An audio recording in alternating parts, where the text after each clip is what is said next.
Welcome to another Thursday and Geeks of the Week. I'm Mario. This week I offer up a Geeks of the Week drinking game, Avenge the Avengers, and get to comic book review. But before I do any of that, let me make some quick remarks. Steff had a very personal, raw, and real video about bullying this week, and I can sympathize because I've also had it in my life, so I want to offer some advice. And that is, if somebody is making fun of you for something you like, don't let it bother you. I know it's easier said than done, but I always figured they were just jealous that I was into something cool and they weren't. You know, if you get joy from something and pleasure and you're into it, don't let anybody, just come along and tease you about it. Don't let it get to you, because you are passionate about something, and that is so rare to have in this world today. So if you love it and you're into it, embrace it and never let anybody tell you differently. Never let anybody make you feel it's not cool. A lot of times the things I was into offered me an escape. And if it's the same for you, don't, let anybody tell you that it's not cool, So that's my advice.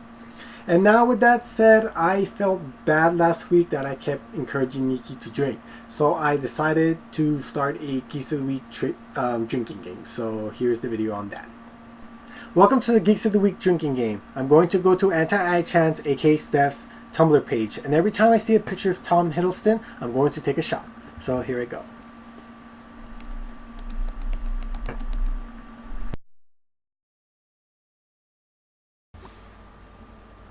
How? Why are there so many pictures?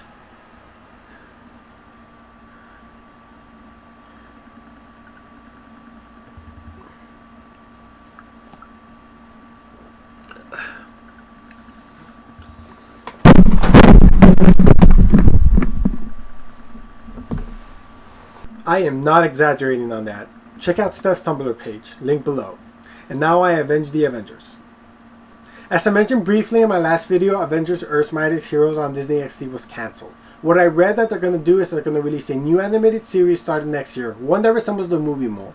What I think is going to end up happening is that the episodes they have left, they're going to show those, and once it's over, it's over. I know new episodes are starting up again this Sunday. So I am all sorts of pissed off over this. I can't believe that they're doing it. I get that they want to capitalize on the success of the movie, but not everything has to resemble it. Part of the reason I love the current show so much is that it was elements of classic Avengers with a modern take, and it was working perfectly. Finally, Marvel was doing an animated show that was as good as DC normally does, and that's saying something. This show had so many possibilities to it, and they just cut it short. I recently saw an ad for the new show, and Clint is not wearing his traditional Hawkeye uniform, just like he did in the movie. It resembles like the guy in the movie. And like I said, the movie was great and it was awesome, but you don't have to change the original material to just because the movie was successful. No adaptation is 100% faithful to the source material, but it's asked backwards to, just because the adaptation was successful, to go back and change the source material. That's just stupid. For all I know, the new show is going to be good or okay, or it might be excellent. I might love it, but it just sucks that they had to cancel this show to make the new one. It just doesn't make sense to me. Anyways, now that I got that off my chest, on to the comic book review. This week, I'll be reviewing Locke and Key, Welcome to Lovecraft Volume 1, written by Joe Hill and art by Gabriel Rodriguez.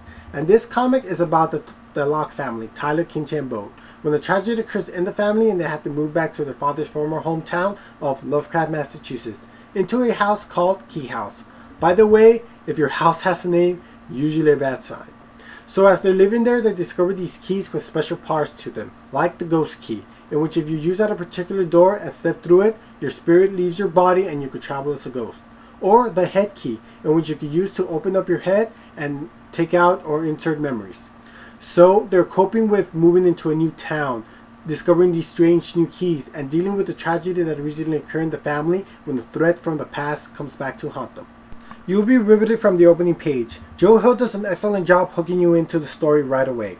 It doesn't take him long to develop these unique, complex characters. The story is really enhanced by Gabriel Rodriguez's artwork, which is freaking gorgeous. Each character has a distinct look to them, his use of splash pages is excellent, and the detail he puts in the surrounding, it's masterful. This is the perfect combination of writer and artist. This team has been together from the start throughout the entire series, and it has just been an amazing book. As I mentioned in a previous video, this run is almost at its end, so definitely jump aboard from the first edition and continue getting the trades until the end. It's an amazing comic. This is the type of comic that makes me proud to be into comics. So by now the trades have come out and they're reasonably priced, so you should pick them up if you can. This comes with my highest recommendation. I get this a 5 out of 5 stars. So as Lulico already mentioned, and I hate to end this video on a sour note, but Kuliovitz will no longer be with us. He's going through some personal things, but I choose to believe he got a great offer to join the Green Lantern Corps. But he can't tell us because it's a secret. I'm on to you, man.